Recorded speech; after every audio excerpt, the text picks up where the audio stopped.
Hey, Greek Freak Trainer here. I'm reviewing all Rocky movies 1 through 6 and the validity of all the training scenes. Let's check it out. Let's go! Let's go! Let's go!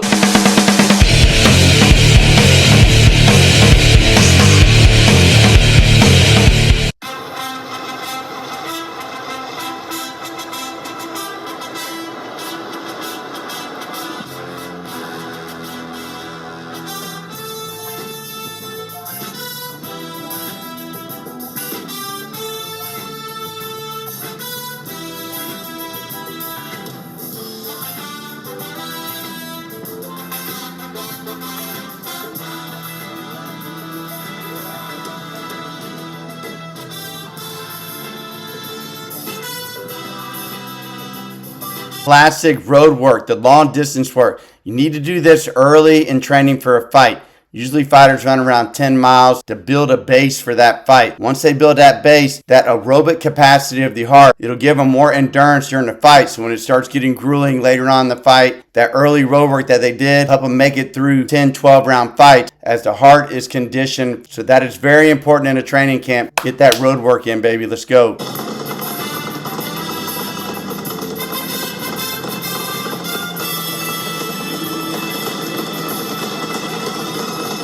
The reason speed bag is so important in a training camp is for hand and eye coordination, speed and reflexes, rhythm and timing, and shoulder and arm endurance. Let's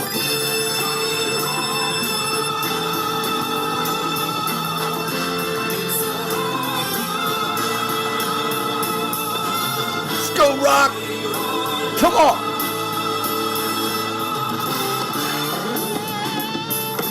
Let's go, baby.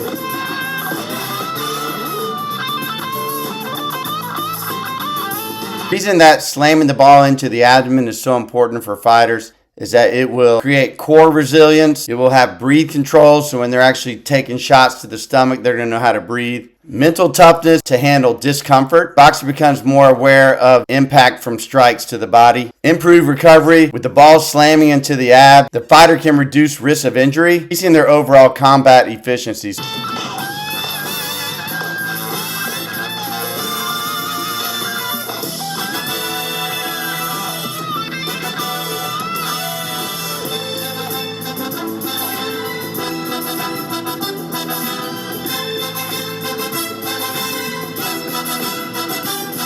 The classic punching the frozen beef, great for the movies, but terrible for your knuckles, and zero resistance for hypertrophy. The push-ups, the one-handed, and the plyometric push-ups are key for building speed and power. As a lot of boxers, they do a lot of plyometric conditioning circuits to get in shape for fights, as this will create a lot of speed. Anything from speed with weights, really quick, light weights like this, plyometrics with your legs, plyos, upper body plyos for speed, for punching. And then the one arm stuff is great as you're doing a lot of core. So all those are great assets for a fight.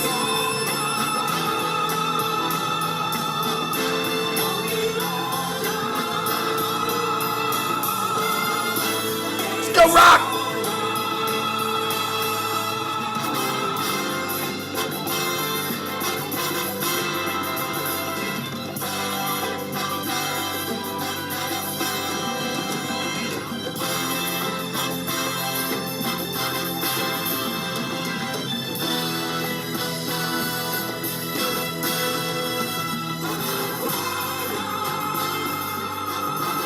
Now the steps leading up to the museum, there's 72 in total, making this very physically challenging and demanding. Steps require a lot of cardiovascular endurance and leg strength.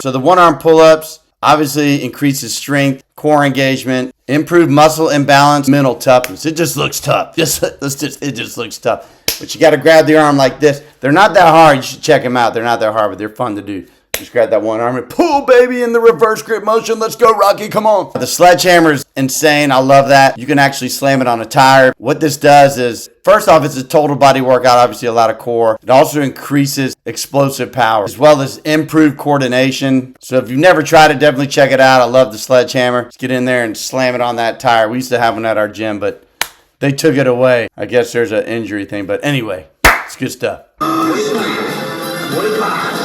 48, 49, 50.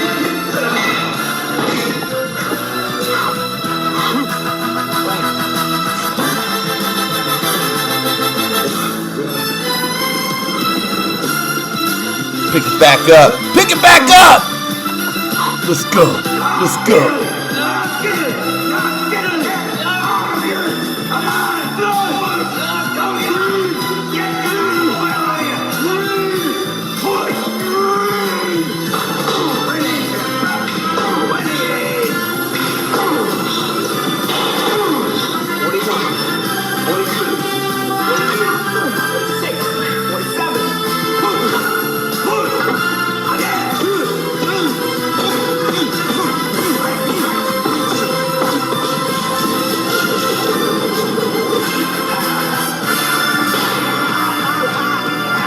Get your chicken, Rock!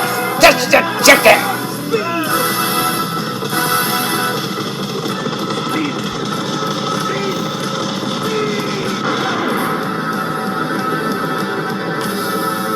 If you notice the lateral raises and the shoulder presses, they're doing super high reps for endurance. As boxers don't want to do heavy load, especially going into fight and in a training camp, as you're doing lighter reps for more endurance. And as you notice, when he's coming behind the head on the presses, he's only coming halfway down. As that's super important because you could trash your rotators, and he don't want to mess his shoulder up for the fight. As far as the log, so the weighted plyometrics, also a lot of explosive power and leg endurance. Jump roping. In some of my boxing videos and training pro fighters, interval jump ropes, and it simulates the boxing round. So say you jump for 30 seconds regular jump rope, and then you jump interval where you're doing high knees for 30 seconds. You try that for a complete 3-minute round, as that's what boxers do to get in shape for fights. There's two different ways they jump rope. One's for endurance, where they jump at the end for maybe like 10 minutes, that base training like long distance running, and then the interval jump rope, which simulates the rounds. The reason they do that is because rounds are kind of like up and down all the time, so your heart rate gets into that anaerobic threshold of usually 155 to 165 beats per minute. So they're simulating that round within the jump rope and then timing it to, it's going to be exactly 3 minutes for the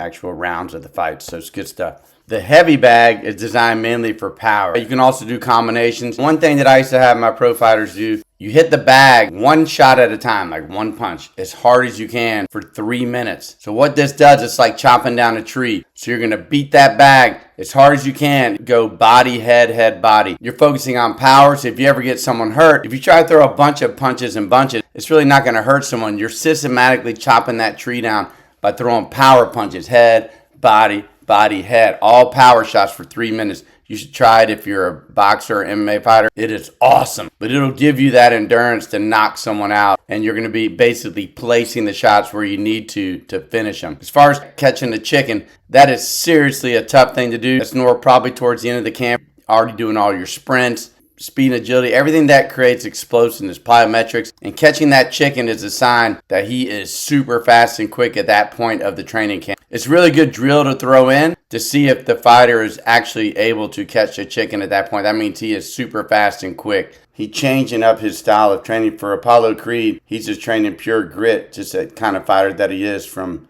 just how tough he is. Let's just go through and look at all the other training camps for each fighter. It's just really cool how he changes his style of training in each training camp to accommodate the kind of opponent that he's going to be facing.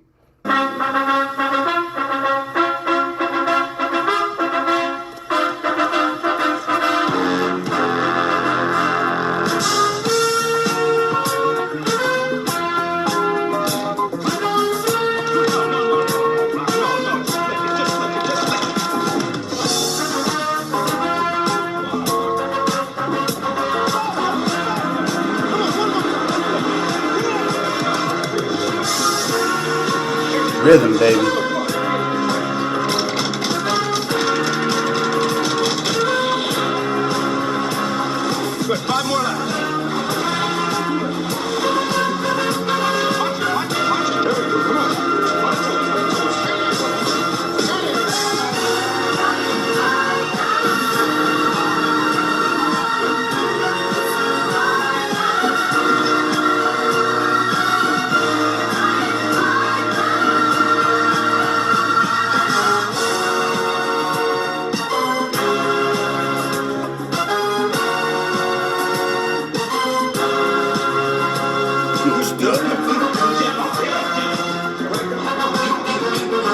on, Rock.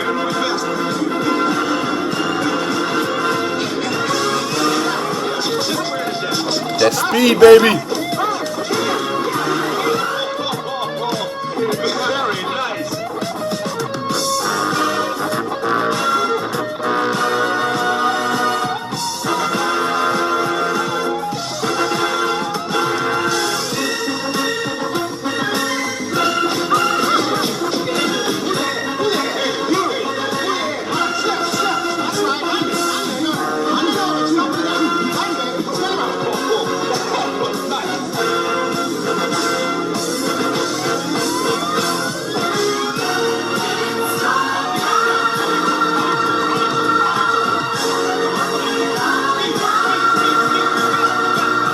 Let's go, Rock.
When Apollo helped Rocky train for the second fight in Mr. T, the problem was Rocky, when he tried to fight him the first time, he tried to fight him with just pure grit and like he did Apollo the first time. But the issue is Mr. T's a bad dude and he's strong. It didn't work out for Rocky, so Apollo came up with a game plan to train him like a boxer. You see how he started giving him rhythm, teaching him how to move and actually box and become quick. And he knew Mr. T wouldn't be able to understand that because it's a totally different style fighter than he fought the first time. Shadow boxing is very important to know how to move around the ring. I would have my fighters warm up for 3-minute rounds of shadow boxing before we did mitt training, even before we did sparring. You got to feel comfortable in the ring. You got to know how to move, and you got to predict what punches are coming at you.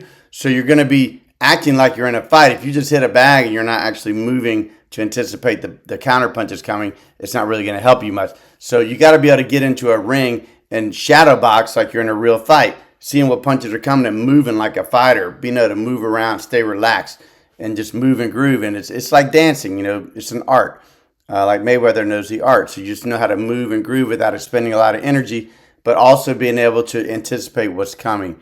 Sprints is a vital key element to a training camp, as sprints are normally thrown in as getting in closer to the fight. As everything starts getting quicker, speed gets fast. Sprints are key, and the reason sprints are so important is you have 5 zones of the heart. The sprints is going to work the zone of your heart where you're actually in the rounds, where you're moving. It hits more of the anaerobic threshold, where more cardiac output. It strengthens the heart where it pumps more blood and oxygen at once to the muscle groups. And what this will do is, say you wanted to knock someone out in a fight, you probably got about 10 to 15 seconds of max effort. Well, once you do that, you probably only got 1 or 2 of those max. If you do the sprints on a regular basis, you're actually going to be able to try to knock that guy out maybe 3 or 4 times in a fight for 15 to seconds of max effort of all power shots. Super key important to hit that zone of the heart to add in the sprints. Double in bag, works on hand-eye coordination, and he's also slipping so the punches are coming back. So that's a great thing about that. Timing, distance, reactional time. So that's a great thing in the speed bag, obviously. Working on your shoulder endurance, speed, hand-eye coordination, which is great. The mitts, the great thing about the mitts is your distance of where you are from the coach. He's throwing punches back at you too. You can't just throw punches and expect not to have punches come back at you. So the coach is going to be throwing them at you to make sure your hands are up. In addition, he made sure that where his distance was, because in fighting, if you're just hitting the bag, you don't really know where your distance is sometimes for the opponent. So the coach will help you get in the right format. As also, he'll teach you how to turn your punches over, make sure you're sharp, high and tight. The swimming is great. It also is an active recovery. So if you're training hard from weights or just in general sparring, swimming is going to be an active recovery where you can recover from all that hard, brutal training. Shoulder endurance, you can do swimming for long distance like road work, or you can do do it for anaerobic. So it looked like they were doing more anaerobic, pushing themselves, and again, that'll give them more cardiac output in the fight. Apollo coming into the camp really taught Rocky how to fight a different way so that he could go in and beat Mr. T different than he did the first time. Mr. T wasn't expecting it. He was able to outbox him and then finish him because Mr. T got tired because they did a really good training camp and they were able to fine-tune Rocky with his conditioning for this fight for a different opponent.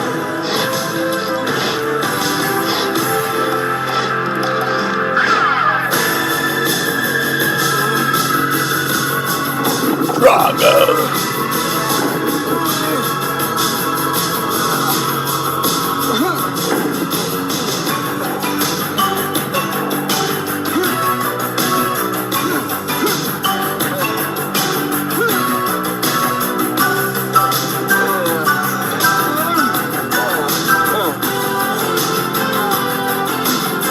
Nice.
Rocky was throwing the heavy rocks. It builds explosive power, which is crucial for delivering strong punches. It'll enhance grip strength, better control of power in punches, obviously core and functional movements, again, mental toughness. The sawing the wood, it enhances upper body strength and core, obviously endurance in the muscles. The bear crawling with the weighted sled, that is super infused core. Those are nasty. I do this at the gym with bungees. They really work your legs a lot more than anything. But you're going to get a lot of core, but massive leg with overall strength and stability. Marching in the deep snow with the log on his back, those are nasty, absolutely nasty. It'll increase leg strength for sure. That's a given. Core stability while balancing with heavy weight on your back. For Drago, if you notice, he's training in Russia. As the altitude, high mountains, when he's actually in the fight, he's going to perform better because there's not a lot of oxygen up there outside in the high altitude. So when he actually did the fight on fight day, he was able to perform better. He has more longevity in the fight. He'll have more oxygen intake because he's training with thin air. So he can't really breathe good during the training of sawing the wood and carrying the logs and throwing the rocks. It's hard to breathe. So now he's conditioned his body to actually be able to handle less oxygen so that he was in the fight. He'll have more oxygen intake and he'll last longer, which he did in that fight. He lasted till the end and he was very strong and outlasted Drago in that fight. So that was very smart in the training camp to do that.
Good stuff.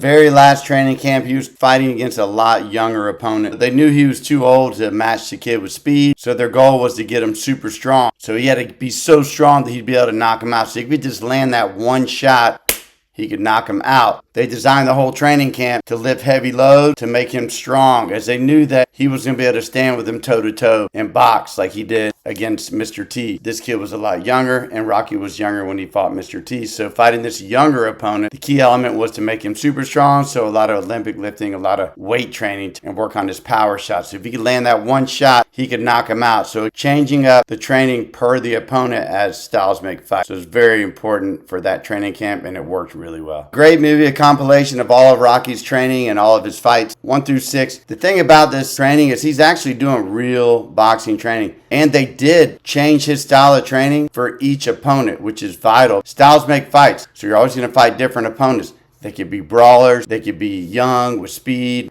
Not going to beat him with speed if he's older, so he's got to train his training to become stronger, to maybe knock him out. So there's some different things you can do. But the validity of the training that he was doing, with the conditioning, the double in, the speed bags, the sprints, the swimming, even training in Russia, training at the beginning for Apollo, all those different style trainings were perfect for the opponent. As a good coach is going to know how to change your style per opponent so that you can perform well. You beat the guys. Every opponent's different, so you got to go into that camp. You got to research them. As far as all the training, the weight training, the conditioning, everything, top notch. It was real boxing training. He did a great job in the movies, not just in the training, but knowing how to put the movies together to make the validity of the training match what he was doing for the sport, which was exactly on point. Great job for Rocky Balboa in those movies. Great job, Sylvester Stallone. Greek Freak Training here. Like, subscribe, hit that notification bell. Let's go, baby. Come on. GreekFreakTraining.com. Like, subscribe, hit that notification bell. GreekFreakTraining.com.